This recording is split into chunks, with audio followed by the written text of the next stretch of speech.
మనిషి తన కోసమే బ్రతికితే అది జీవితం కాదు, కేవలం ఉనికి మాత్రమే.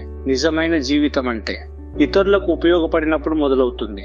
ఇదే సిసెరో చెప్పిన మొదటి బలమైన సత్యం. నీకు ఉన్న తెలివి, నీకు ఉన్న శక్తి, ఇవి నీ కోసం మాత్రమే కాదు, సమాజం కోసం, న్యాయం కోసం. మనిషి గొప్పతనం అతను ఎంత సంపాదించాడో కాదు, అతను ఎంత మందికి వెలుగయ్యాడో. అదే మనిషి అసలు గౌరవం. చాలా మంది ఒక తప్పు చేస్తారు, తమ లాభం కోసం, తమ మాట మార్చేస్తారు, తమ ప్రయోజనం కోసం నిజాన్ని దాచేస్తారు. కానీ సిసెరో ఫిలాసఫీ అలా కాదు.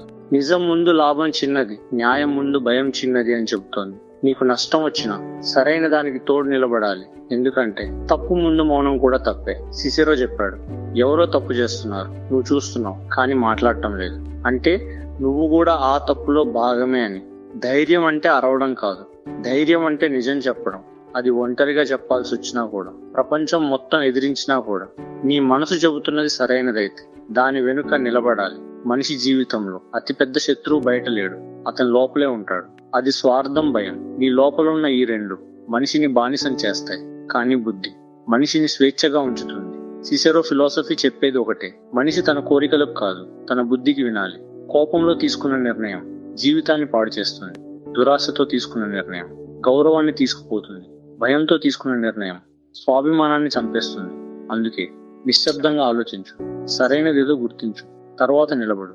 సిసెరో ఫిలాసఫీలో గౌరవం అన్నది జీవితం కంటే పెద్దది.